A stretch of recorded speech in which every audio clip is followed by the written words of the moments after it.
علیکم ورحمۃ اللہ وبرکاتہ۔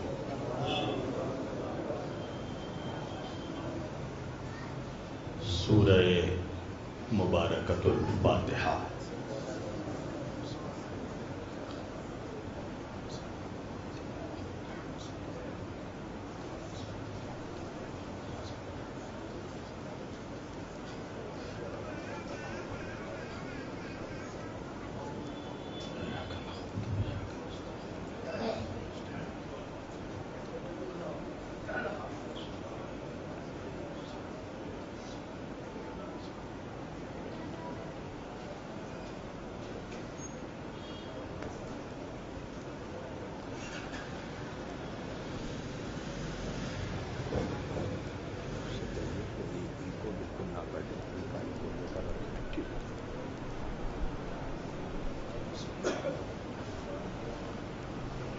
لا حول ولا قوة الا باللہ العلی العظیم۔ اعوذ باللہ السمیع العلیم من الشیطان اللعین الرجیم۔ بڑھاؤ ساؤنڈ بڑھاؤ۔ بسم اللہ الرحمن الرحیم۔ الحمد للہ رب العالمین۔ الحمد للہ الذی ہدانا لہذا وما كنا لنهتدي لولا ان هدانا اللہ۔ لقد جاءت رسل ربنا بالحق۔ الصلاة والسلام والتحیۃ والاکرام علی سید الانبیاء والمرسلین، خاتم النبیین طٰہٰ و یاسین، شفیع المذنبین، امام الحرمین والقبلتین، وسیلتنا فی الدارین، صاحب کعبہ و قوسین، جد الحسن والحسین، محبوب رب المشرقین و رب المغربین، مولانا و مولا الثقلین، سیدنا و نبینا و شفیعنا و طبیبنا و حبیبنا و کریمنا و امامنا و ملجانا و مغیثنا و اولنا و اوسطنا و آخرنا و کلنا، حضور جناب ابو القاسم احمد مجتبی محمد مصطفیٰ صلی اللہ علیہ وسلم و اہل بیتہ الطیبین الطاہرین المعصومین المظلومین المنتخبین المنتجبین الغر المیامین و اصحابہ المتقین المنتخبین المنتجبین ولعنت اللہ علی اعدائہم اجمعین من لیلنا ھذا الی قیام یوم الدین۔ اما بعد فقط قال اللہ تعالی فی الفرقان الحمید والمحکم کتابہ المجید وقولہ الحق۔ بسم اللہ الرحمن الرحیم۔ یا ایہا الذین آمنوا اطیعوا اللہ وَأَطِیعُوا الرَّسُولَ وَأُولِي الْأَمْرِ مِنْكُمْ۔ صدق اللہ المولانا العلی العظیم وبلغنا رسولہ النبی الامین الکریم وَنَحْنُ عَلَى ذَلِكَ لَمِنَ الشَّاہدین وَالشَّاکرین وَالْحَمْدُ لِلَّهِ رَبِّ العالمین۔ ایک بار دیگر درود پڑھے سب مل کر محمد و آل محمد علیہ السلام۔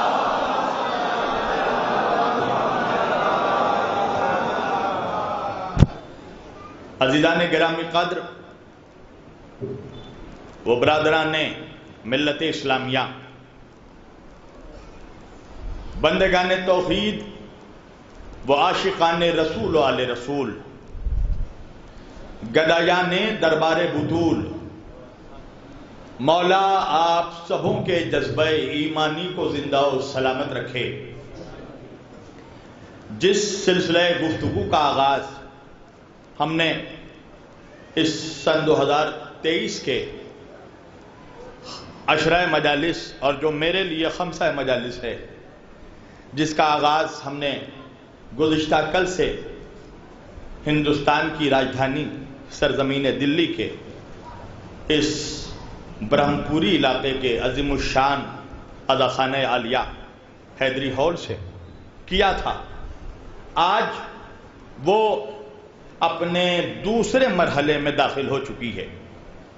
ہم نے گزشتہ کل اس خمسہ مجالس کے لیے جو عنوان گفتگو اور جس کا انتخاب کیا گیا صاحبان ایمان اور صاحبان اطاعت، کل ہم نے اسی موضوع پر آپ لوگوں کے درمیان کچھ معروضات رکھے تھے، اور انشاءاللہ آج وہیں سے جہاں سے کل کی گفتگو ہم نے چھوڑی تھی، آج انشاءاللہ وہ گفتگو آگے بڑھے گی۔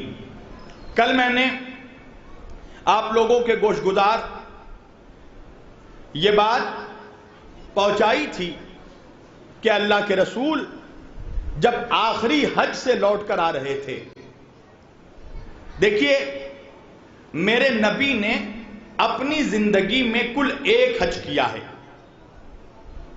فرسٹ اینڈ دا لاسٹ، وہی پہلا وہی آخری، سن 10 ہجری میں۔ ایک بات تو سمجھ میں آ گئی نا مسلمانوں کہ حاجی بننا سنت رسول ہے، پر ایک جملہ میں کہوں گا آہستہ، سنیں گے آپ بہت زور سے۔ حاجی بننا تو سنت رسول ہے، مگر الحاج بننا سنت رسول نہیں ہے۔ ارے جو پہنچ گئے ان کو میرا سلام ہے، ایک میسج دے رہا ہوں۔ پڑوس میں غریب مسلمان باپ رو رہا ہے، اس کی بیٹی کے لیے اس کے پاس پیسے نہیں ہیں، تم حج پہ حج کیے جا رہے ہو۔ محلے کے بچوں کے پاس پڑھنے کی کتابیں نہیں ہیں، تم حج پہ حج کیے جا رہے ہو۔ اللہ ایسے حج کو تمہارے منہ پہ مار دے گا، اس لیے کہ بندوں کے اوپر دو طرح کے حقوق ہیں خدا کے، بندوں کے، ایک حق حقوق اللہ، ایک حقوق العباد۔ توجہ، حقوق اللہ کا جب قرآن میں اللہ نے ذکر کیا تو 300 مرتبہ، کتنی مرتبہ؟ 300 ٹائمز۔ توجہ، اور حقوق العباد جو تمہارے اوپر تمہارے ماں باپ کے حقوق ہیں، بیوی بچوں کے حقوق ہیں، پڑوسیوں کے حقوق ہیں، بھائی بہن کے حقوق ہیں، غربا کے، یتیموں کے، مسکینوں کے حقوق ہیں۔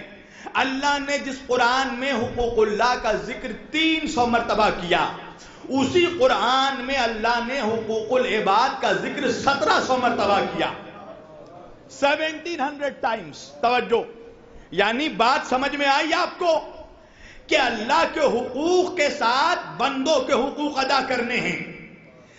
دن بھر نماز پڑھتے رہو، پر گھر میں آ کر اگر ماں باپ کی گستاخی کی تو نمازیں منہ پہ مار دی جائیں گی، اس لیے کہ رب ارحمہما کما ربیانی صغیرا، اللہ نے تمہارے ماں باپ کو رب صغیر بنایا، تو پہلے ماں باپ راضی کرو پھر اللہ کو راضی کرنا۔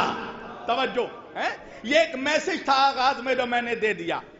تو میرے نبی نے زندگی میں ایک حج کیا، اور جب اس حج سے لوٹے تو میں نے کل بیان کیا کہ غدیر خم کے میدان میں 1.25 لاکھ حاجیوں کے درمیان اللہ کے رسول نے 1.25 لاکھ صحابہ، 1,26,000 صحابہ کرام۔ بھائی موضوع تو یہی ہے نا کہ اطاعت کس کی کرنی ہے۔ اگر قسم خدا کی ساری امت یہ سمجھ جائے کہ نبی کے بعد کس کی اطاعت کرنی ہے تو امت میں اختلاف ہی نہیں رہے گا۔ توجہ، اب کس کی اطاعت کرنی ہے؟ نبی نے کہا میں اپنے بعد 2 بھاری چیزیں چھوڑ کر جا رہا ہوں۔ صحابہ نے کہا یا رسول اللہ ہم آپ کے بعد کس کا دامن پکڑیں گے؟ تو صحیح مسلم صحیح ترمذی شریف کا حوالہ دیا میں نے نبی نے فرمایا انی تارکن فیکم الثقلین، میں اپنے بعد دو بھاری چیزیں چھوڑ کر جا رہا ہوں۔ توجہ بھائی، ثقلین کیا ہے؟ ثقلین ہے ثقل کا تثنیہ۔ یاد رکھنا، عربی میں اور دوسرے گرامروں میں فرق یہ ہے کہ دوسرے لسانیات زبانوں میں جو گرامرز ہیں ان میں ایک کے لیے واحد آتا ہے، ایک سے زیادہ کے لیے جمع کا صیغہ آتا ہے، مگر عربی وہ زبان ہے کہ جس میں ایک کے لیے واحد آتا ہے۔ جب دو شے برابر کی ہوں تو اس کے لیے تثنیہ آتا ہے، اور جب دو سے زیادہ شے ہوں تو اس کے لیے جمع آتا ہے۔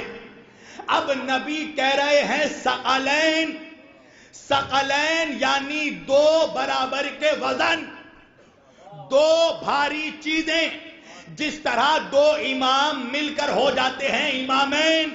توجہ بھائی، تثنیے کا قاعدہ کیا ہے؟ یا اور نون لگا کر اضافہ کر دیا جاتا ہے۔ دو امام ملے تو بن گئے امامین، دو سید برابر کے ہو تو ہو گئے سیدین، دو چاند برابر کے ہو تو ہو گئے نیرین، دو حرم برابر کے ہو تو ہو گئے حرمین، دو امام برابر کے ہو تو ہو گئے امامین، دو مشرق برابر کے ہو تو ہو گئے مشرقین، دو مغرب برابر کا ہو تو ہو گیا مغربین۔ اسی طرح جب دو وزن برابر کا ہو تو ہو گیا ثقلین۔ نبی نے کہا کہ میں اپنے بعد دو برابر کا وزن چھوڑ کر جا رہا ہوں، دو برابر کی بھاری چیزیں چھوڑ کر جا رہا ہوں۔ یہ بھاری کہہ کر نبی نے مولوی کو بتا دیا کہ دیکھو قرآن اور اہل بیت کو کبھی ہلکے میں مت لینا۔ اللہ جانے ملبہ کہا ہے، میں اردو میں تقریر کر رہا ہوں، میری طبیعت ہے اردو میں بولنے کی۔ اللہ کے رسول کہہ رہے ہیں ثقلین، دو بھاری چیزیں چھوڑ کر جا رہا ہوں۔ کتاب اللہ ہی، ایک اللہ کی کتاب ہے قرآن مجید، دوسری وعطرتی اہل بیتی، دوسری ہے میری عطرت میرے اہل بیت۔ جب تک ان دونوں کا دامن تھام کر رکھو گے لن تضلوا بعدی، جب تک ان دونوں کے دامنوں کو تھام کر رکھو گے کبھی گمراہ نہیں ہوگے۔ توجہ کرنا، کبھی گمراہ نہیں ہوگے۔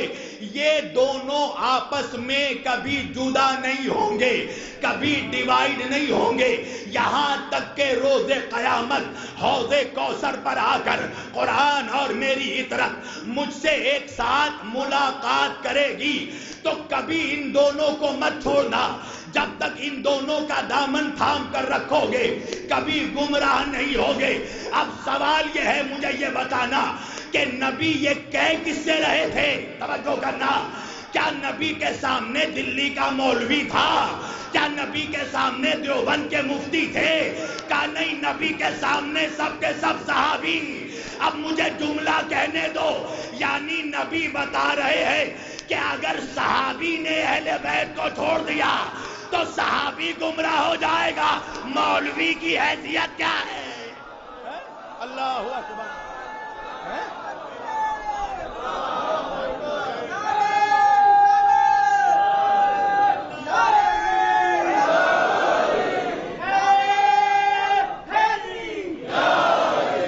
بھائی سوچنے کا مقام، ایک صلوات بھی پڑھے اسی طرح بلند آواز سے۔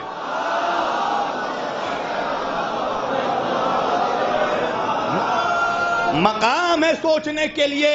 مسلمانوں، اسلام عقل مندوں کے لیے آیا ہے، غور کرو، فکر کرو، عقل دوڑاؤ۔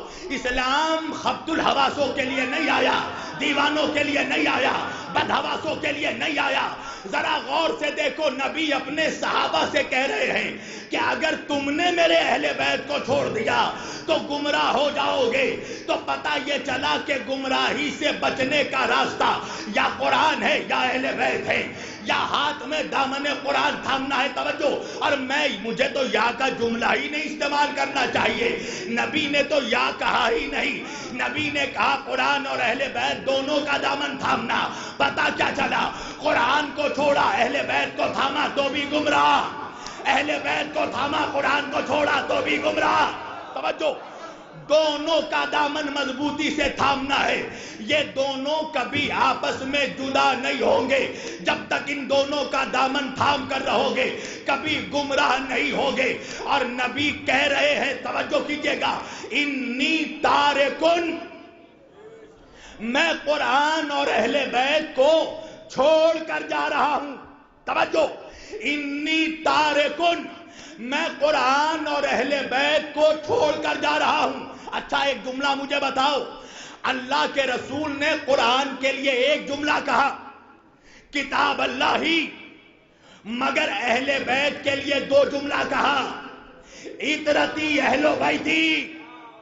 بھائی سوچنے کی بات ہے، نبی نے قرآن کے لیے 1 جملہ کتاب اللہ، اہل بیت کے لیے 2 جملہ اہل بیتی، اس سے پہلے عطرتی. یعنی نبی بتا رہے ہیں اہل بیت میں سارے اہل بیت نہیں، وہ اہل بیت جو پہلے عطرت ہیں. اللہ جانے نہیں پہنچا میرا مجمع. بھائی میں ایکسپلین کر دوں. بھائی اللہ نے قرآن میں آیت تطہیر ہے نا، انما یرید اللہ لیذھب عنکم الرجس اہل البیت. توجہ، اچھا قرآن یہ ترجمہ کیا ہے؟ آج تک تمہیں مولویوں نے ترجمہ یہی سنایا ہوگا کہ اللہ کہہ رہا ہے میرے نبی کے گھر والوں. میں آج ترجمہ کر رہا ہوں. دلی کا کوئی مولوی جھٹلا سکتا ہے تو جھٹلا کر دکھائے ترجمہ. آیت کہہ رہی ہے، آیت میں ترجمہ گھر والوں نہیں. اللہ کہہ رہا ہے اے میرے نبی کے خاص گھر والوں. آئے ہائے ہائے، توجہ، اے میرے نبی کے خاص گھر والوں. آپ کہیں گے مولانا آج تک تو ہم گھر والوں ہی سنتے آئے، یہ کون سا نیا ترجمہ؟ نیا نہیں ہے، بہت پرانا ہے. مولویوں نے ڈنڈی ماری ہے نئی نئی. ہاں بھائی، جب عربی عبارت میں بس نہیں چلتا تو پرانا مزاج ہے ملا کا، ترجمے میں ڈنڈی مارتا ہے. اس لیے کہ جانتا ہے نا بر صغیر، مڈل ایسٹ، مشرق وسطیٰ اور بالخصوص انڈو پاک، ہندوستان پاکستان کے زیادہ تر مسلمان عربی سے ناشنا ہیں. تو یہ کیا کرتے ہیں؟ عربی کے ذریعہ بلیک میلنگ. جو پڑھ کر چلے گئے سمجھتا ہے مجمع یہی حدیث ہے یہی قرآن ہے. میرے شہر کا ایک واقعہ ہے، ایک عرب کا شیخ آیا، وہ ایک بہاری بابو سے پتہ پوچھنے لگا عربی میں. اب وہ بیچارہ بہاری میرا بھائی صحیح سے لکھنؤ کی اردو نہ جانے، عرب کی عربی کیا جانے گا؟ وہ سر کھجلانے لگا. تو عرب کا شیخ غصے میں آ کر اس کو عربی میں اناف شناف کہنے لگا. اب وہ بہاری بھی شیخ کا چہرہ دیکھ کر کہنے لگا سبحان اللہ. ارے اللہ جانے آپ کہاں ہیں؟ یعنی آپ سمجھ رہے ہیں؟ تو سارے پیترے ہوتے ہیں ترجمے میں. اب ترجمے میں مولوی نے ترجمہ کیا کیا آیت تطہیر کا؟ اللہ کہہ رہا ہے اے میرے نبی کے گھر والوں. میں ترجمہ کر رہا ہوں اے میرے نبی کے خاص گھر والوں. توجہ، دلیل آپ کہیں گے دلیل یہ ہے کہ آیت میں اہل بیت نہیں ہے، آیت میں اہل البیت ہے. اللہ اکبر، توجہ کیجئے گا، آیت میں لفظ اہل بیت کا نہیں ہے. اگر اہل بیت ہوتا تو میں مانتا کہ سارے گھر والے. بھائی مولوی کی یہی تو کوشش ہے نا، مولوی کا بس چلے تو پورے مدینے کو اہل بیت میں شامل کر دے. یہ بھی اہل بیت میں پھپھو، چچی، خالہ، ساس، دلساس، نند، بہو، سب کو اہل بیت میں. توجہ، تاکہ اہل بیت کی کا لفظ کا معیار گرا دے. تو اللہ کہہ رہا ہے گھر والوں نہیں، خاص گھر والوں. اس لیے کہ آیت میں اہل بیت نہیں ہے، اہل البیت ہے. اہل البیت سے مراد جب عربی میں الف لام آ گیا، ال آ گیا، تو اب عام نہیں خاص لوگ مراد ہوں گے. توجہ بھائی، میں اگر بیٹھے بیٹھے کہوں کتابن تو کتابن میں کوئی بھی کتاب ہو سکتی ہے، جنرل کتاب، میتھس، رجال، منطق، ہسٹری، سائنس. پر میں کہہ دوں الکتاب تو اب عام نہیں کوئی اسپیشل کتاب مراد ہوگی. تو اللہ قرآن میں اہل بیت نہیں، اللہ کہہ رہا ہے اہل البیت. ارے نہیں پہنچا دلی، چلو ٹھیک ہے، اتنے جلدی پہنچ جاتے تو میں کلکتے سے دلی کس لیے آتا. ہے؟ چلو اور آسان کروں بھائی، اللہ قرآن میں سورہ شعراء میں کہہ رہا ہے قُلْ لَا أَسْأَلُكُمْ عَلَيْهِ أَجْرًا إِلَّا الْمَوَدَّةَ فِي الْقُرْبَى۔ اللہ نے فی قربا نہیں کہا، فی القربا، خاص رشتہ داروں کی محبت۔ اللہ اکبر۔ تو ایک بات سمجھ میں آئی دلی والوں، رشتہ داری دو طرح کی ہوتی ہے، ایک ہے عام رشتہ داری، ایک ہے خاص رشتہ داری، ایک ہے عام گھر والے، ایک ہے خاص گھر والے۔ اب تم مجھ سے کہو گے مولانا عام رشتہ داری اور خاص رشتہ داری میں فرق کیا ہے؟ سنو، عام رشتہ داری وہ رشتے ہیں جو ہم بناتے ہیں، خاص رشتہ داری وہ رشتے ہیں جو اللہ بناتا ہے۔ اللہ اکبر۔ بھائی عام رشتہ داری کون سا رشتہ؟ جیسے فار ایگزامپل دوستی کا رشتہ، ہم طے کرتے ہیں ہمارا دوست کون ہوگا، who will be our friend، ہم طے کرتے ہیں ہمارا دوست کون ہوگا، ہماری مرضی جس سے دوستی کر لے، سید سے کرے، پٹھان سے کرے، چور سے کرے، پولیس سے کرے، مجرم سے کرے، وکیل سے کرے، ملزم سے کرے، کسی سے بھی کرے، ہماری مرضی۔ یہ ہم طے کرتے ہیں ہمارا دوست کون ہوگا۔ دوسرا رشتہ بیوی کا رشتہ، ہم طے کرتے ہیں ہماری شریمتی جی کون ہوں گی، گوری ہوگی، کالی ہوگی، چھوٹی ہوگی، موٹی ہوگی، لمبی ہوگی، ناٹی ہوگی، ہماری مرضی جس سے شادی کر لیں۔ تیسرا رشتہ عام رشتہ سسر کا رشتہ، ہماری مرضی جسے سسر بنا لیں، غریب کو بنائے، امیر کو بنائے، تنگدست کو بنائے، غنی کو بنائے، کنجوس کو بنائے، سخی کو بنائے، ہماری مرضی۔ چوتھا رشتہ ساسو ماں کا رشتہ، یہ بھی ہم طے کرتے ہیں ہماری مدر ان لو کون ہوگی، موٹی ہوگی یا چھوٹی ہوگی، ناٹی ہوگی یا لمبی ہوگی، ہماری مرضی جسے چاہے ساسو ماں بنا لیں۔ تو یہ وہ رشتے ہیں جو ہم بناتے ہیں۔ خاص رشتہ وہ رشتہ ہے جو اللہ بناتا ہے، جیسے اولاد کا رشتہ۔ بڑا سے بڑا مولوی ہو، اگر وائف پریگننٹ ہے تو پہلے سے پیشن گوئی نہیں کر سکتا کہ بیٹا ہوگا یا بیٹی۔ اللہ بیٹا دے تو بھی قبول کرنا پڑے گا، اللہ بیٹی دے تو بھی قبول کرنا پڑے گا۔ دوسرا رشتہ بھائی کا رشتہ، ہم نہیں طے کرتے ہمارا بھائی کون ہوگا، اللہ جسے بنا کر بھیج دے، چاہے گورا ہو یا کالا، قبول کرنا پڑے گا۔ تیسرا چوتھا رشتہ نواسوں کا رشتہ، پوتوں کا رشتہ، ہم نہیں طے کرتے ہمارے نواسے کون ہوں گے، پوتے کون ہوں گے، جسے اللہ بنا کر بھیج دے قبول کرنا پڑے گا۔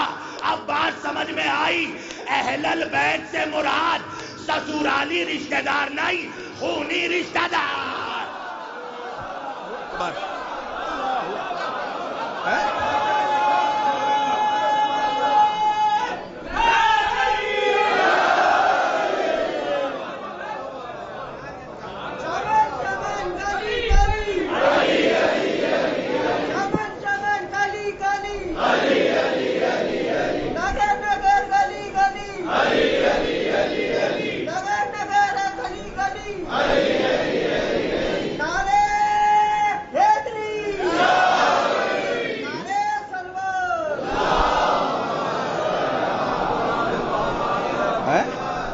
بھائی یہ اہل و بیتی سے پہلے اطرتی کا جملہ بتا رہا ہے کہ عام گھر والے نہیں، خاص گھر والے۔ توجہ، چلو اور آسان کر دوں بھائی، آیت تطہیر کب نازل ہوئی؟ پوری حدیث قصہ نہیں سنانا۔ نبی کے چادر میں علی، فاطمہ، حسن و حسین جمع ہو گئے۔ توجہ، جب جمع ہو گئے تو رسول اللہ کی بیوی ام المومنین حضرت ام سلمہ تشریف لائیں۔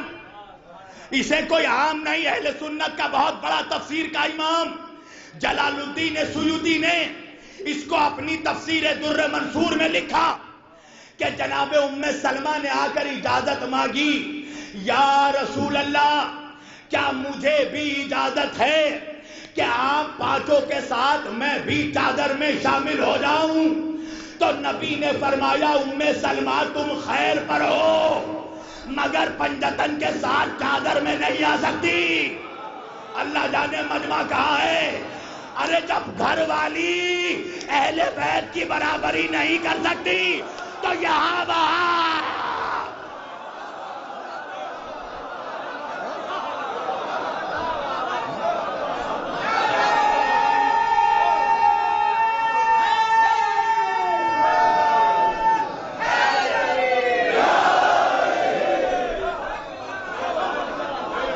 پوری توجہ.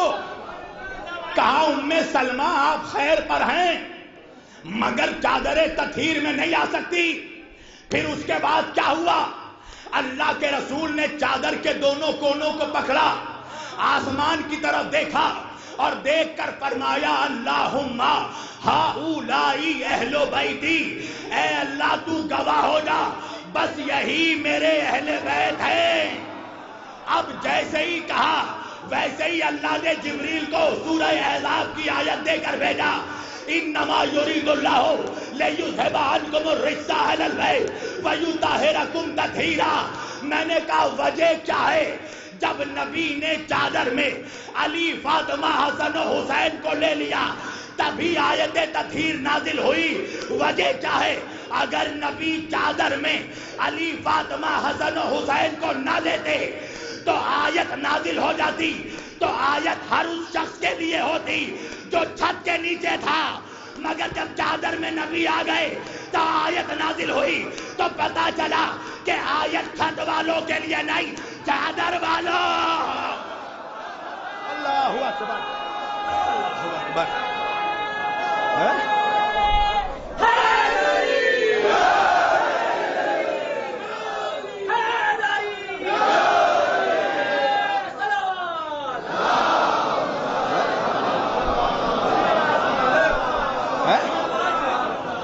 نبی کی حکمت سمجھ میں آئی. نبی نے کیوں چادر میں لیا علی, فاطمہ, حسن و حسین کو؟ گھر کے اندر ایک اسپیشل گھر بنایا اور بنا کر بتا دیا کہ یہ اسپیشل گھر والے ہیں. توجہ, اب نبی کہہ رہے انی تارکن, میں قرآن اور اہل بیت کو چھوڑے جا رہا ہوں. اچھا, اسی سے ملتا جلتا ایک جملہ اللہ نے بھی قرآن میں کہا, نبی نے حدیث میں کیا کہا؟ انی تارکن. اللہ نے قرآن میں کہا انی جاعلن. توجہ, فرق کیا ہے؟ نبی نے انی تارکن اہل بیت کے لیے کہا, اللہ نے انی جاعلن آدم کے لیے کہا. کیا کہا؟ انی جاعلن فی الارض خلیفہ, میں زمین پر خلیفہ بنانے جا رہا ہوں. ایک بات قرآن میں یہ بھی سمجھ میں آ گئی مولویوں کہ خلیفہ بنانے کا حق ملا کو نہیں, اللہ کو ہے. ارے جو پہنچ گئے سلامات پڑھے بلند آواز سے.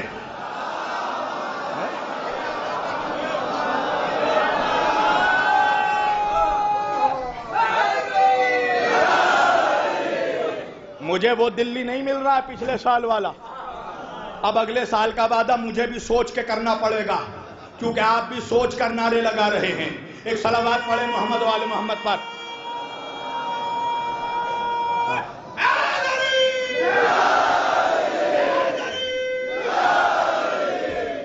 اللہ قرآن میں کہہ رہا انی جاعلن, نبی حدیث میں کہہ رہے انی تارکن. نبی نے تارکن کہا اہل بیت کے لیے, اللہ نے جاعلن کہا آدم کے لیے. جاعلن کے معنی ہے بنانے جا رہا ہوں, تارکن کے معنی ہے چھوڑے جا رہا ہوں. نہیں پہنچا میرا مجمع. نبی نے اہل بیت کے لیے کہا چھوڑے جا رہا ہوں, اللہ نے آدم کے لیے کہا بنانے جا رہا ہوں. بات پتا کیا چلی؟ بنایا اس کو جاتا ہے جو بنا بنایا نہ ہو, اور جو بنا بنایا ہوتا ہے اسے چھوڑ کر جایا جاتا ہے. نبی نے تارکن کہہ کے بتا دیا اہل بیت کو, اہل بیت میں نے نہیں بنایا, اللہ نے بنایا ہے, میں چھوڑ کر جا رہا ہوں.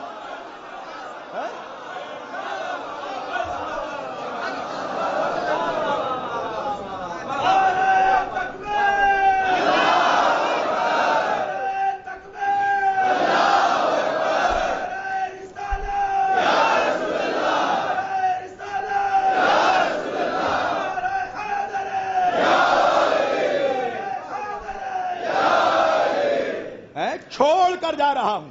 توجہ, بنایا اس کو جاتا ہے جو پہلے سے نہ بنا ہو, اور جو بنا بنایا ہو اسے چھوڑ کر جایا جاتا ہے. اچھا چلو مثال کے ذریعہ سمجھا دوں. فن خطابت اسی کو کہتے ہیں کہ سخت سے سخت مضامین کو مجمع کے سامنے مثالوں کے ذریعہ ان کے عقلوں میں انڈیل دی جائے. توجہ, چھوڑ کر جا رہا ہوں کیا مطلب؟ مثال دینے لگا ہوں جوانوں, دیکھنا ہے سنتے کیسے ہو. میں اس ممبر پر بیٹھ کر مائک میں کہنے لگا, میں اس مائک کو چھوڑے جا رہا ہوں, میں اس ممبر کو چھوڑ کر جا رہا ہوں, میں اس تخت کو چھوڑ کر جا رہا ہوں, میں اس کیمروں کو, ان کیمروں کو چھوڑ کر جا رہا ہوں, میں اس قالین کو چھوڑ کر جا رہا ہوں. تو ہمارے انور بھائی کہنے لگے آج مولانا بڑے جذباتی ہو گئے, دیکھو جذبات میں بڑے بڑے دعوے کر رہے ہیں. کیا دعویٰ کیا بھائی؟ کہ دیکھو مولانا کہہ رہے ہیں میں مائک چھوڑ کر جا رہا ہوں, ممبر چھوڑ کر جا رہا ہوں, تخت چھوڑ کر جا رہا ہوں, قالین چھوڑ کر جا رہا ہوں, کیمرہ چھوڑ کر جا رہا ہوں. تو محمود بھائی کہنے لگے, نجمی بھائی کہنے لگے بھائی آپ کو کیا پرابلم ہے؟ تو انور بھائی نے کہا ذرا مولانا سے پوچھو جو بڑے بڑے دعوے کر رہے ہیں, مائک چھوڑ کر جا رہا ہوں, ممبر چھوڑ کر جا رہا ہوں, تخت چھوڑ کر جا رہا ہوں, تو کیا یہ ساری چیزیں یہ اپنے گھر سے لے کر آئے تھے؟ آئے ہائے ہائے ہائے ہائے. بھائی اگر میں کہوں میں یہ گھڑی چھوڑ کر جا رہا ہوں, میں یہ چشمہ چھوڑ کر جا رہا ہوں, اب کسی کو پریشانی نہیں ہوگی, اس لیے یہ چیزیں میں اپنے گھر سے لے کر آیا ہوں. ایک بات سمجھ میں آئی دلی والوں, چھوڑ کر وہ چیز جائی جاتی ہے جو لے کر آئی گئی ہو. اب میں کیا کروں مسلمانوں؟ اللہ کے رسول اللہ کے پاس سے دو ہی چیز لے کر آئے تھے, قرآن سینے میں لے کر آئے, اہل بیت لہو میں. اللہ اکبر, اللہ اکبر.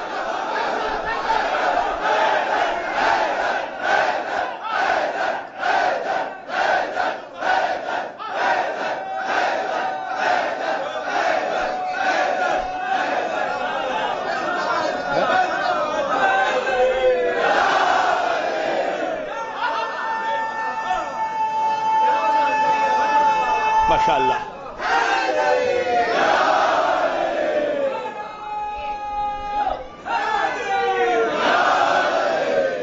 دو ہی چیز لے کر آئے ہیں, قرآن سینے میں, اہل بیت لہو میں, باقی ساری چیزیں یہاں پر ملی. صحابہ یہاں ملے, بیویاں یہاں ملی, امت یہاں ملی, اہل بیت وہاں ملے.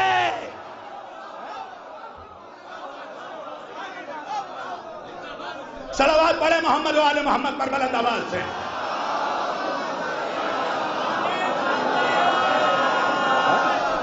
جو وہاں ملی اسے لے کر آئے.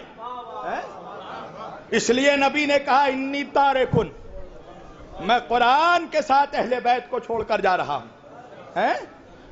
ضرورت کیا تھی یا رسول اللہ, ضرورت کیا تھی؟ قرآن کے ساتھ آپ نے اہل بیت کو کیوں چھوڑا؟ اسی لیے تو مولوی آج تک غصہ ہے.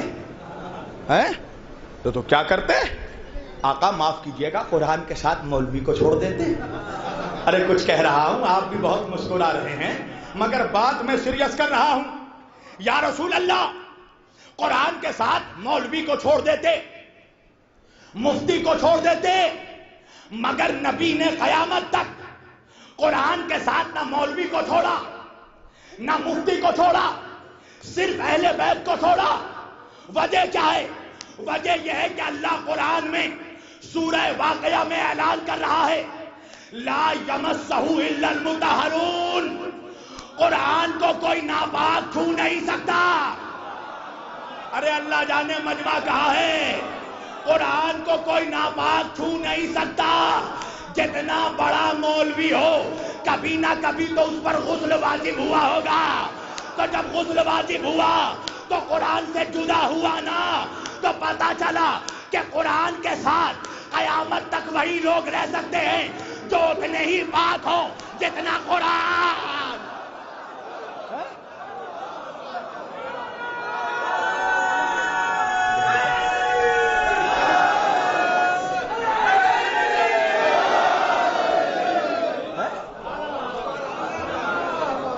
قرآن کہہ رہا ہے لا یمسہ الا المطہرون، اسے کوئی ناپاک چھو نہیں سکتا. تو قرآن ہر وقت اسی کے ساتھ رہ سکتا ہے جو اتنے ہی پاک ہو جتنا قرآن پاک ہے. تو جس طرح اللہ نے قرآن کے لیے کہا لا یمسہ الا المطہرون، اسی طرح اللہ نے اہل بیت کے لیے کہا انما یرید اللہ لیذھب عنکم الرجس اہل البیت. اے نبی کے اہل البیت، ہم آپ کے قریب کسی طرح کی گندگی کو، نجاست کو پہنچنے نہیں دیں گے. تو میرا جوان مجھ سے سوال کیوں کرتا ہے مولانا 1400 برس ہو گئے عزاداری کرتے کرتے، فرش عزا بچھاتے بچھاتے سب کیوں نہیں آتے؟ میں کیا کروں؟ اللہ کہہ رہا ہے ہم نجاست کو اہل بیت کے قریب آنے نہیں. اللہ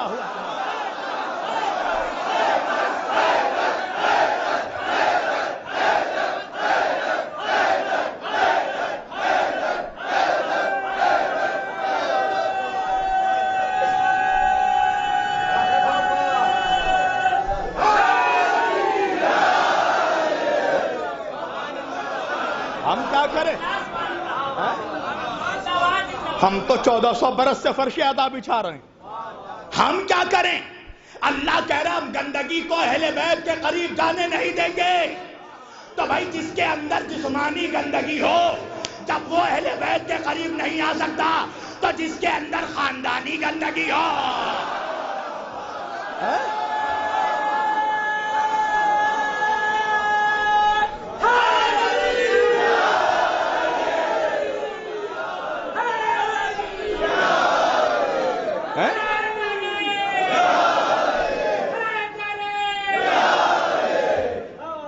کیا خیال ہے؟ جس میں جسمانی گندگی ہو وہ تو اہل بیت کے قریب نہیں آ سکتا. تو جس کے اندر خاندانی گندگی ہو، پشتینی گندگی ہو، تو ایک بات سمجھ میں آ گئی کہ آج برہما پوری میں، حیدری ہال میں، دلی کے اس عزا خانے میں فرش عزا پہ جو بھی آیا ہے وہ یہ نہ سمجھے کہ وہ آیا ہے، آیا نہیں، بلایا گیا ہے. اور جو نہیں آیا، کئی حجرے میں بیٹھ کر سن رہا ہے، وہ یہ نہ سمجھے کہ نہیں آیا، اسے آنے دیا نہیں گیا.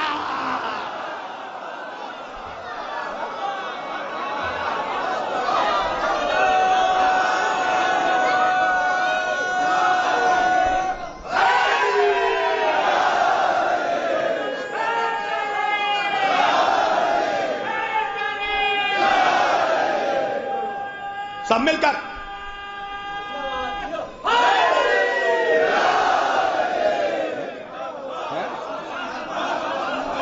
نہ سامعین یہاں اپنی مرضی سے آ سکتے ہیں، نہ خطیب اپنی مرضی سے آ سکتا ہے. وہی آتا ہے جسے زہرا بلاتی ہیں. اللہ کا اعلان ہے عنکم الرجس اہل البیت، ہم گندگی کو، نجاست کو پہنچنے نہیں دیں گے. یعنی اللہ کو معلوم تھا کہ کچھ گندے پہنچنے کی کوشش کریں گے. جو پہنچ گئے ان کو میرا سلام. اب مجھ سے گندوں کا نام مت پوچھنا، ممبروں سے گندوں کا نام نہیں لیا جاتا. اللہ کہہ رہا پہنچنے نہیں دیں گے.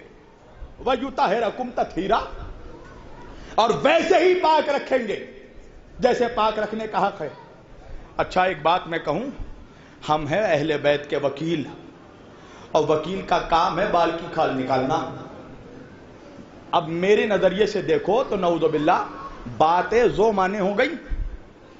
دو بات ہو گئی نا بھائی. اللہ ایک طرف یہ کہہ رہا ہے کہ ہم نجاست کو اہل بیت کے قریب جانے نہیں دیں گے، اور میری طرف دیکھنا جوانوں، اور دوسری طرف اللہ کہہ رہا ہے کہ ہم پاک بھی رکھیں گے. دو باتیں کہنے کی ضرورت کیا تھی؟ اللہ کہہ دیتا کہ ہم اہل بیت کے قریب نجاست پہنچنے نہیں دیں گے، تو ہم سمجھ جاتے کہ اہل بیت پاک ہیں، قیامت تک پاک ہیں. یا اللہ یہ کہہ دیتا کہ اہل بیت کو ہم جیسے پاک ہے ویسے ہی رکھیں گے، تب ہم سمجھ جاتے کہ کوئی گندگی قریب نہیں جا سکتی. دونوں بات کیوں کہی اللہ نے؟ ایک طرف کہا کہ نجاست کو بھی پہنچنے نہیں دیں گے، ایک طرف کہا کہ پاک بھی رکھیں گے. نہیں پہنچا میرا مجمع. پہنچ جاتا تو کلکتے سے دلی کس لیے آتا میں؟ چلو مثال دیتا ہوں بھائی، میں کہہ رہا ہوں یہ رومال پاک ہے، تو جب میں نے یہ کہا کہ رومال پاک ہے تو آپ سمجھ گئے نا کہ پاک ہے تو مطلب نجس نہیں ہے۔ اور اگر میں یہ کہہ دوں کہ یہ رومال نجس نہیں ہے تو آپ سمجھ جائیں گے کہ جب نجس نہیں ہے تو پاک ہے۔ مگر مجھے دونوں بات کہنے کی ضرورت نہیں ہے، نجس بھی نہیں ہے پاک بھی ہے۔ اللہ ایک بات کہتا سمجھ میں آ جاتی، اللہ کہتا ہے اہل بیت کے قریب نجاست نہیں جا سکتی، ہم سمجھ جاتے یہ پاک رہیں گے۔ یا اللہ یہ کہہ دیتا ان کو پاک رکھیں گے تو سمجھ جاتے کہ نجاست قریب نہیں جا سکتی تھی۔ مگر دونوں باتیں کیوں کہی؟ اس لیے کہ اللہ ملا سے زیادہ ملا کو جانتا ہے۔ توجہ کیجئے گا، اللہ کو معلوم تھا کہ علم کی بازی کڑیوں میں ابال آتا ہے، اور ابال کو دیکھ کر مولوی اعتراض کرتا ہے۔ آپ کہیں گے دلیل کیا ہے؟ دلیل یہ ہے بھائی، میں نے کہا یہ رومال پاک ہے تو اس کا مطلب یہ ہے کہ یہ ابھی پاک ہے، اس کی کوئی گارنٹی نہیں ہے کہ کل بھی پاک تھا۔ ہائے ہائے ہائے ہائے ہائے، میں نے کہا یہ رومال پاک ہے مطلب ابھی پاک ہے، کوئی گارنٹی نہیں ہے کہ کل بھی پاک ہوگا۔ اب سمجھ میں آئی اللہ نے دونوں باتیں کیوں کہی؟ اللہ نے بتا دیا اہل بیت وہی لوگ ہو سکتے ہیں جو کل بھی پاک تھے، جو قیامت تک پاک۔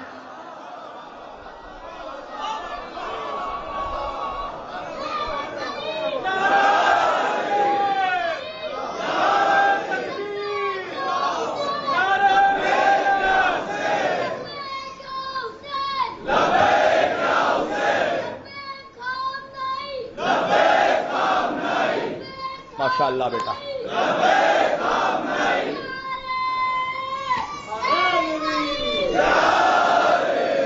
مولا سلامت رکھے دلی کے ان بچوں کو، مولا سلامت رکھے ان کے ماں باپ کو، جنہوں نے اپنے بچوں کو اہل بیت کی بھی عظمت بتائی ہے، مراجع کی بھی عظمت بتائی ہے۔ توجہ، اہل بیت وہی لوگ ہو سکتے ہیں جو پیدائشی پاک ہوں۔ نہیں پہنچا یہ جملہ، پھر دوبارہ کہہ رہا ہوں، اہل بیت وہی لوگ ہو سکتے ہیں جو ہمیشہ پاک ہوں۔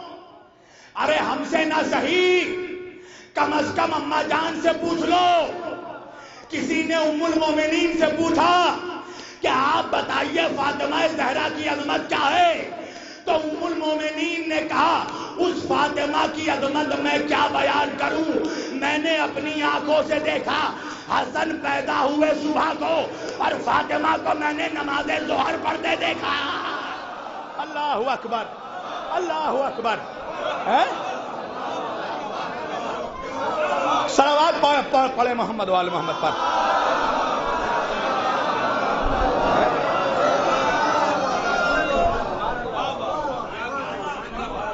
یہ کوئی رات میں سوچنا کہ کیا بیان کیا میں نے، اور کیا کہا کہ میں اس زہرا کی عظمت کیا بیان کروں۔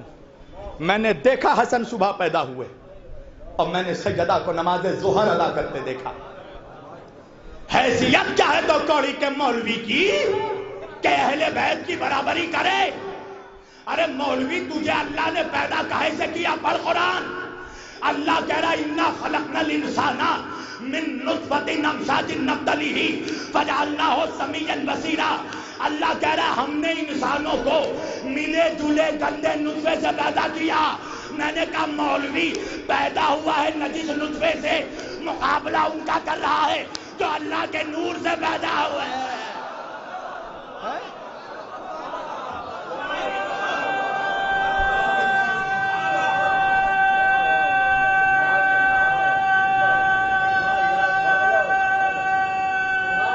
سب مل کر ہماری حیثیت کیا ہے؟ ہماری حیثیت کیا ہے؟ یہ قرآن ہے، قرآن۔ اللہ کہہ رہا من نطفۃ امشاج نبتلیہ، ہم نے انسان کو ملے جلے مخلوط گندے نطفے سے پیدا کیا۔ تو دنیا کا ہر انسان، چاہے مولوی ہو، مفتی ہو، عالم ہو، فاضل ہو، پیدا ہوا تو نجس۔ تو ہم اور آپ کون دنیا دنیا میں آئے تو نجس اور دنیا سے گئے بھی تو نجس. مولوی جب تو دنیا میں آیا تو بھی نجس, دنیا سے گیا تو بھی نجس, دنیا میں آئے بھی نجس اور گئے تو اتنے نجس کہ کوئی چھو دے وہ بھی نجس. آئے آئے آئے کوئی چھو دے وہ بھی نجس ہے, اور آئے تو ننگے آئے. اللہ جانے آپ کہاں ہیں. دنیا کا ہر انسان ننگا پیدا ہوا. اہل سنت کا امام جلال الدین سیوطی اپنی تفسیر میں لکھتے ہیں کہ نبی کے گھر کا ہر بچہ لباس کے ساتھ آیا. کوئی بتائے مولویوں کو کہ ننگے پیدا ہونے والے لباس والوں کا مقابلہ نہیں کر سکتے. ایک صلوات پڑھے بابا سے بلند محمد والے محمد پر. جلدی دو یار.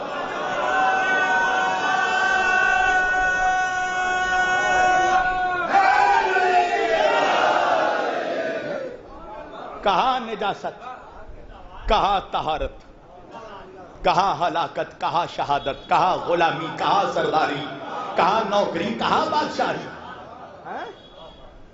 تم غلام ابن غلام ابن غلام ابن غلام, وہ امام ابن امام ابن امام ابن امام. سمیٹ دی میں نے گفتگو. کوئی مقابلہ نہیں ہو سکتا. تم اطاعت کرنے والے ہو, وہ ہیں کہ جن کی اطاعت کی جاتی ہے. دونوں برابر نہیں ہو سکتے. قسم خدا کی کربلا یہ جو جنگ ہوئی ہے یہ صرف حسد کی بنیاد پر, حسد کی بنیاد پر, اس لیے کہ مارنے والوں کو معلوم تھا ہم کسے مار رہے ہیں. مارنے والوں کو معلوم تھا ہم کنہیں مار رہے ہیں. آج 1400 برس کے بعد ہم بحث کرتے ہیں کہ شیعوں نے مارا یا سنیوں نے مارا. میں کہتا ہوں کہ شہدائے کربلا کو نہ سنی نے مارا نہ شیعہ نے مارا, اس لیے کہ اگر شیعوں نے مارا ہوتا تو شیعہ عباس کو نہیں مارتے, اور سنیوں نے مارا ہوتا تو سنی اکبر کو نہیں مارتے. کربلا میں دو کردار ایسے تھے کہ جو دو کرداروں کی نمائندگی کر رہے تھے. ایک وہ تھا جو علی کا چہرہ لے کر آیا تھا, ایک وہ تھا جو نبی کا چہرہ لے کر آیا تھا. کیا منفرد کردار ہے کربلا میں. اللہ اکبر. ایک وہ ہے جسے دیکھ کر علی یاد آ رہے ہیں, ایک وہ ہے جس کو دیکھ کر رسول یاد آ رہے ہیں. مسلمانوں, تمہیں اب بھی رحم نہیں آتا نبی کے گھر والوں پر؟ کتنا ستاؤ گے؟ کسی کو نہیں چھوڑا. تم یہ بتاؤ پہلے علی سے لے کر آخری علی تک امت نے کس کو چھوڑا؟ ایک کا قاتل بھی بتا دو جو غیر مسلم ہو. سبوں کو مسلمانوں نے قتل کیا, علی سے لے کر حسن عسکری تک. کس کو چھوڑا ہے مسلمانوں نے؟ کربلا میں حسین کے 3 بچے, تینوں علی, علی اکبر, علی اوسط, علی اصغر. کسی نے حسین سے پوچھا, مولا آپ نے اپنے تینوں بیٹوں کا نام علی رکھا.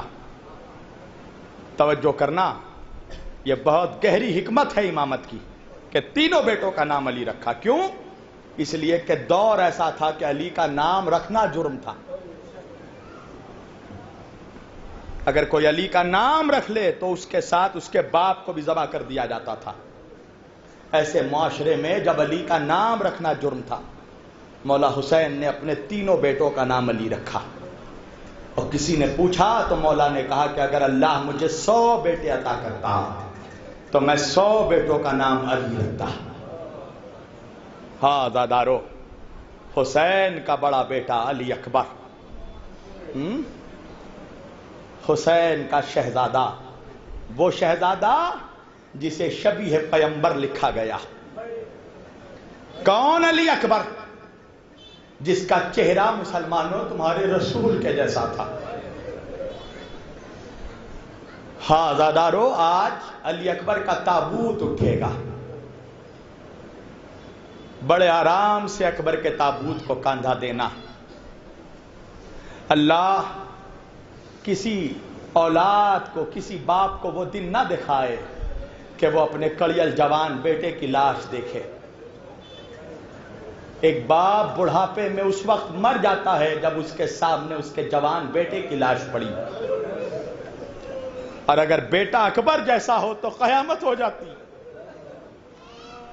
جب مسلمانوں کو نبی کی یاد آتی تھی، مسلمان حسین کے پاس آتے تھے اور آ کر کہتے تھے امام آج ہمیں اپنے نبی کی یاد آ رہی ہے، ہم نے کئی عرصے سے اپنے نبی کا چہرہ نہیں دیکھا، آپ اپنے شہزادے اکبر کو بلائیں، ہم اکبر کو دیکھ کر اپنے نبی کی زیارت کرنا چاہتے ہیں۔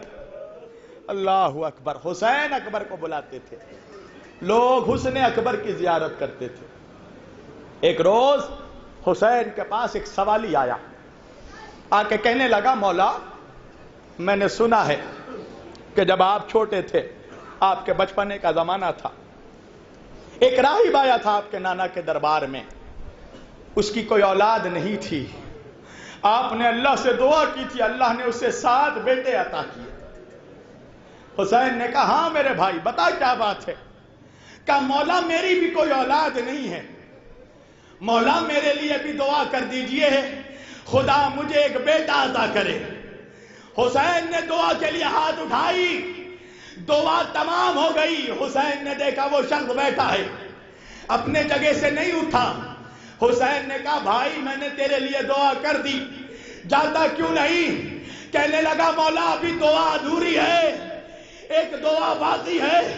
مولا نے کہا اور کیا دعا کروں؟ کہا مولا یہ بھی دعا کر دیجئے کہ اللہ مجھے بیٹا دے تو بیٹا آپ کے اکبر جیسا ہو۔ عزادارو حسین کے آنکھوں میں آنسو آ گئے، مولا تڑپ گئے، اس نے حسین کے چہرے کا منظر دیکھا، ایک مرتبہ پیروں میں گرا، حسین کے قدموں کو پکڑا، مولا کوئی گستاخی ہو گئی۔ حسین نے کہا بھائی یہ بتا اگر خدا تجھے اکبر جیسا بیٹا دے دے اور اس بیٹے کے پیر میں کانٹا چبھ جائے تیرے دل پر کیا گزرے گی؟ کہا مولا اگر بیٹا اکبر جیسا ہو تو میں آنکھوں میں کانٹے تو برداشت کر سکتا ہوں، اکبر جیسے بیٹے کے پیروں میں کانٹا برداشت نہیں کر سکتا۔ حسین نے کہا بھائی پھر اکبر کی تمنا نہ کر، ارے عاشور کا دن ہوگا میرا اکبر ایڑیا رگڑ رہا ہوگا۔ اجرکم من اللہ، خدا آپ کو کوئی غم نہ دے سوائے غم حسین کے۔ اللہ تمہارے جوانوں کو سلامت رکھے، اللہ تمہارے بوڑھوں کو وہ دن نہ دکھائے جو کربلا میں حسین نے دیکھا۔ ہاں عزادارو دن گزرتے گئے، زمانہ گزرتا گیا، عاشور کا دن آیا، 61 ہجری آ گئی۔ عزادارو سنو گے حسین یہ چاہتے تھے کہ جیسے ہی عاشور کا سورج نمودار ہوا، حسین یہ چاہتے تھے کہ میدان میں سب سے پہلے اکبر کو بھیجے۔ صحابہ نے انصار نے حسین کے قدموں کو پکڑ لیا، مولا ہم زندہ رہے اکبر کی جوانی لٹ جائے۔ اجرکم من اللہ۔ ہاں عزادارو حسین نے صبح سے مولا حسین لاشیں اٹھا رہے ہیں۔ وہ وقت بھی آیا جب حسین کے لشکر میں 2 علی بچ گئے، ایک 6 مہینے کا علی، ایک 18 سال کا علی۔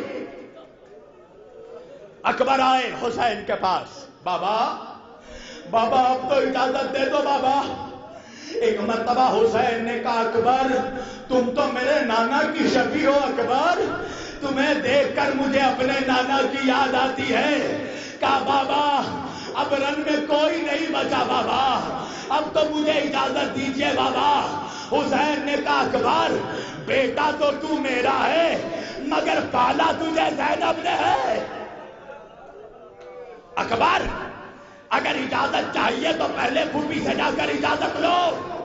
عزادارو سنو گے میں بہت آہستہ آہستہ پڑھ رہا ہوں، اس لیے کہ اکبر کے مصائب پڑھنا یہ کوئی آسان کام نہیں ہے۔ عزادارو اکبر آئے زینب کے پاس، سلام کیا، سلام کا جواب ملا.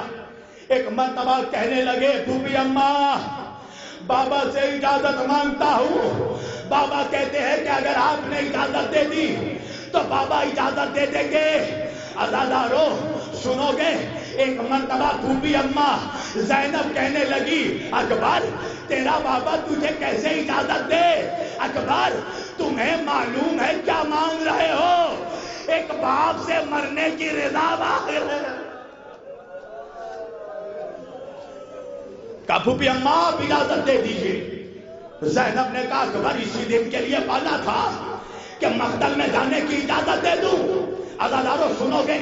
اکبر نے اپنا سر زینب کے زانو پر رکھ دیا. زینب اکبر کے گھنگریلو بالوں کو سہلانے لگی. ایک مرتبہ بڑی ناز سے اکبر نے کہا پھوپھی اماں اجازت نہ دیتی نہ صحیح میرے ایک سوال کا جواب دے دو. شہزادی نے کہا اکبر کیسا سوال؟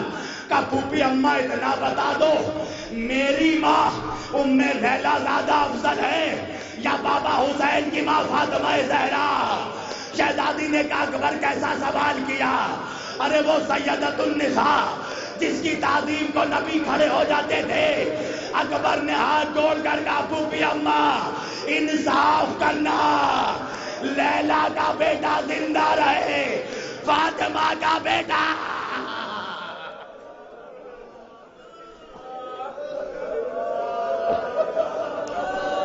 آزادارو رو لو. آزادارو کمی مت کرنا. تمہارے جوانوں کے سینوں پر کوئی نیزہ نہیں مارے گا. اجرکم من اللہ. آزادارو زینب نے اکبر کا چہرہ دیکھا. اکبر بہت بڑے ہو گئے ہو. جاؤ اکبر اجازت دی بیٹا مگر پہلے اپنی ماں لیلا سے بھی اجازت لے لو. اکبر مسکراتے ہوئے ام لیلا کے پاس آئے. ام لیلا نے کہا اکبر میں سمجھ گئی شہزادی زینب نے تجھے اجازت دے دی. جا اکبر میں نے بھی اجازت دی. عزادارو حسین ایک مرتبہ منظر دیکھنے لگے. اکبر خیمے سے نکلے. حمید کہتا ہے کہ جب اکبر خیمے سے نکلنے لگے تو 18 مرتبہ پردہ اٹھا. 18 مرتبہ پردہ آئے.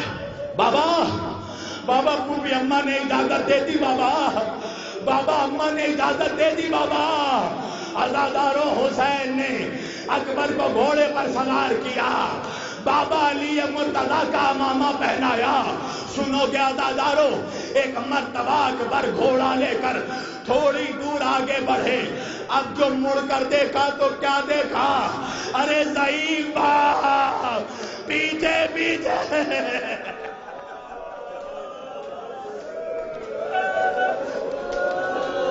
اکبر نے پلٹ کر کہا بابا پیچھے آتے رہو گے بابا تو اکبر میدان کیسے جائے گا؟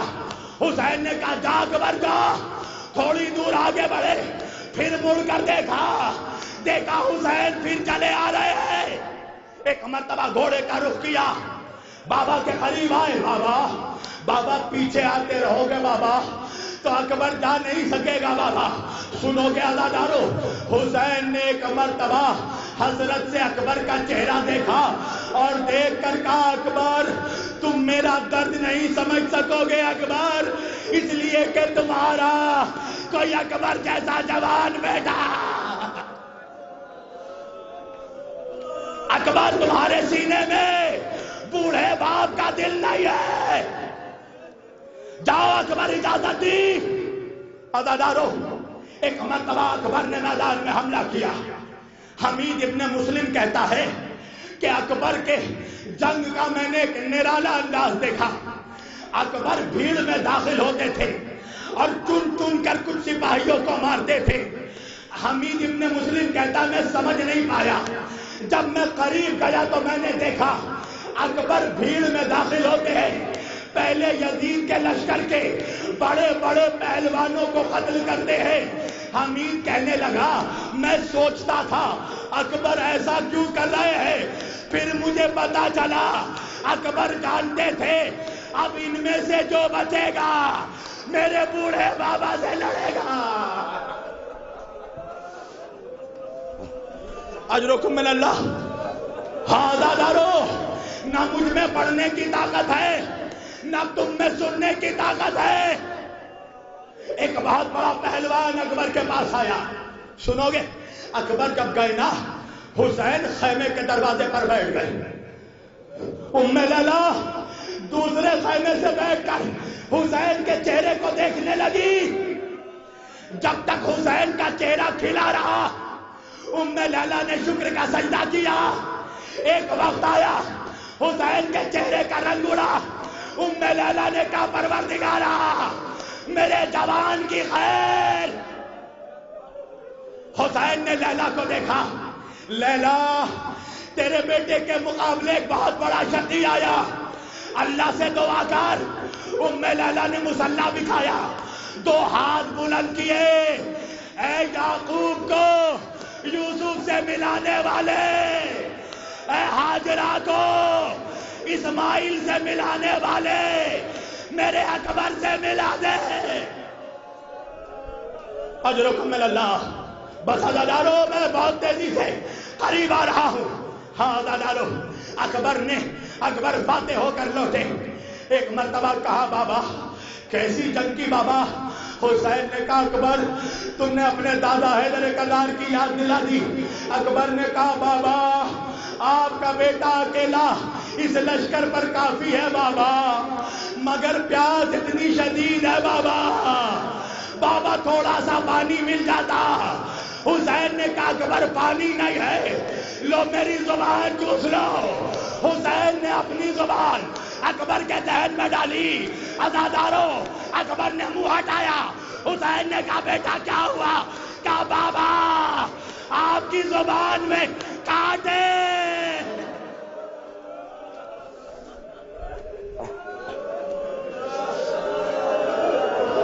عزادارو رونے میں کوئی کمی مت کرنا.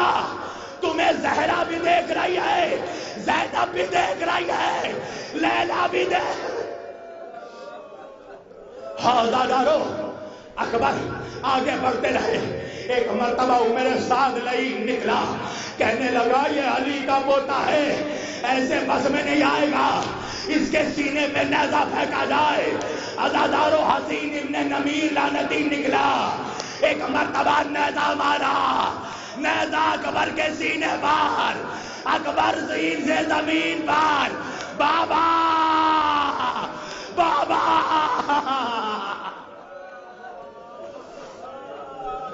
سنو گے عزادارو، حسین نے جیسے ہی اکبر کی آواز سنی نا، ایک مرتبہ تیزی سے دوڑے. حمید کہتا جیسے ہی دوڑے منہ کے بل زمین پر گرے، پھر اٹھے، پھر گرے، پھر اٹھے، پھر گرے. حمید کہتا جب حسین اکبر کے پاس پہنچ نہیں پائے تو ایک مرتبہ جس طرح بچے گوٹلیوں چلتے ہیں، حسین گوٹلیوں، اکبر بیٹا اکبر.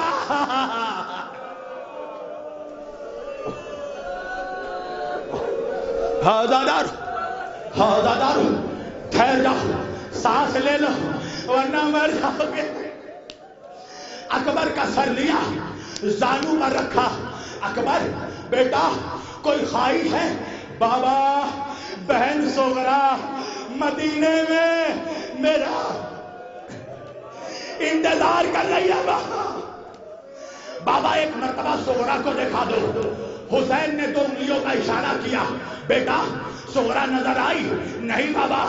کا دہلیز میں دیکھو، سغرا نظر آئی؟ نہیں بابا.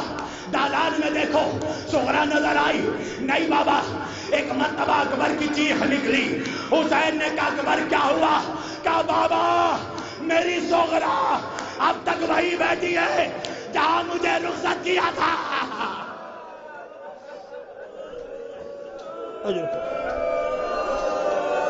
بس 2 منٹ مجلس تمام کر دی میں نے. حسین نے جوان سے کہا بیٹا کوئی اور خواہش ہے؟ کہا بابا ظالم نے سینے میں بھیڑ پھالا مارا ہے بابا. بابا نیزے کی ہڈی ٹوٹ گئی ہے بابا. بابا پھل سینے میں گڑ گیا ہے بابا. بابا اگر یہ پھل باہر نکل آتا، بابا درد سے نجات مل جاتی. اللہ کسی باپ کو یہ دن نہ دکھائے. حسین نے ایک مرتبہ اپنی کانپتی ہوئی ہاتھوں سے اکبر کا نیزہ پکڑا. چاہا کہ نیزہ نکالے، ارے جوان کا سینہ ہوا پہ بلال. اجرکم من اللہ، اجرکم من اللہ. قیامت ہو گئی. حسین نے دوسری مرتبہ کوشش کی، اکبر کا سینہ پھر بلند ہو گیا. سنو گے عزادارو، ایک مرتبہ حسین نے اپنی آستینیں پلٹی، مکے کا رخ کیا، آواز دی، دادا ابراہیم میرے آنکھوں میں پٹی نہیں ہے. مدینے کا رخ کیا، نانا مدد تو آئیے نانا. نجف کا رخ کیا، بابا خیبر کا در اکھاڑنا آسان تھا، جوان کے سینے سے سینہ کھینچنا. سنو گے؟ بس تمام کر دی مجلس میں نے. اب ایک مرتبہ حسین نے اپنے گھٹنے زمین پر رکھے، بائیں ہاتھ اکبر کے سینے پر رکھا. اب ایک مرتبہ پھل پکڑا، یا علی کہہ کر. اب جو پھل کہتا، ارے پھل تو نکلا، پھل کے ساتھ اکبر کا کلیجہ، اکبر کا کلیجہ.